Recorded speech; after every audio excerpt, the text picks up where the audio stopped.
ou Brian Cocard. Et puis il y a aussi les coureurs d'aujourd'hui et de demain. Quand je pense à Harou, je pense à Machka, je pense évidemment aux Français, à Bardet, à Barguil, à Galopin et à un plus ancien. Comme Jean-Christophe Perrault. Perrault, le parcours de Paris-Nice, c'était vraiment fait pour lui, je crois, cette année. Nous ne l'avons pas conçu, François Le Marchand ne l'a pas conçu pour lui, mais il aurait été fait pour lui. Malheureusement, il est apparemment un peu en retard dans sa préparation. Bref, il y a plein de choses. Paris-Nice, c'est la course au soleil. On a de la chance dans les Yvelines, depuis que nous sommes en convention avec le département. Chaque année, quasiment, il fait beau, il fait beau, il fait bon. Et puis, Paris-Nice, ça se joue souvent un coup de seconde. Donc, j'espère que ce sera encore le cas cette année. Mais c'est vrai que, oui, l'arrivée, Thierry, vas-y. Non, Je m'emballe. non, pas du tout. Simplement, je regardais. Alors d'abord, c'est l'occasion Paris-Nice de voir parfois certains nouveaux maillots. L'hiver est passé par là. Et la FDJ, la Française des Jeux, a désormais ce maillot qui est un petit peu différent par rapport à l'an passé, mais qui conserve bien sûr ses couleurs bleu, blanc, rouge. Et ça va se jouer ce prologue à quelques secondes aussi. On revient, on est toujours dans les Yvelines. C'est un long partenariat Paris-Nice depuis 6 ans par des Yvelines. Oui, deuxième convention de 4 ans. C'est la 6e fois consécutive. Regardez, on est à 25 km de Paris et on ne l'imagine pas. C'est-à-dire quand on le voit dans la bosse sur le contre-la-montre, on se dit il y a cette petite église, cette ferme, cette tour. On n'imagine pas ça.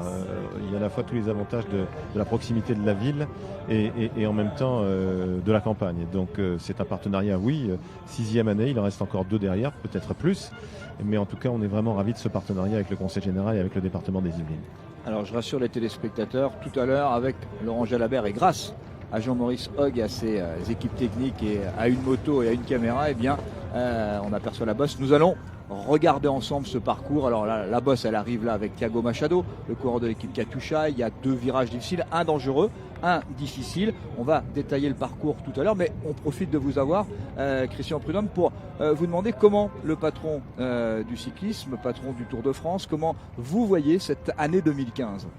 Je la vois comme une année où on a envie d'avoir des confirmations, des réponses après le Tour de France de l'an dernier. C'est-à-dire que savoir si les coureurs français qui sont montés sur le podium, Perrault, Pinot, plus Bardet, plus d'autres encore, vont confirmer dès Paris-Nice dans les différentes épreuves.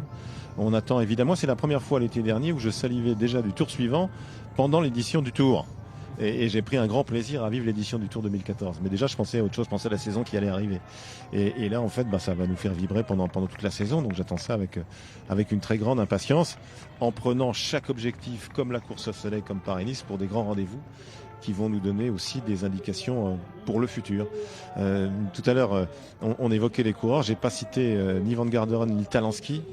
Les 2 Américains, je ne vais pas citer Richie Porte non plus, mais l'Australien, mais Talansky, je le regarde d'un œil tout à fait différent depuis l'été dernier et depuis qu'il a résisté après sa chute. Un jour, il était blessé, dire je vais arrêter, je vais abandonner, et puis finalement il est continué, il est allé au bout de lui-même, au bout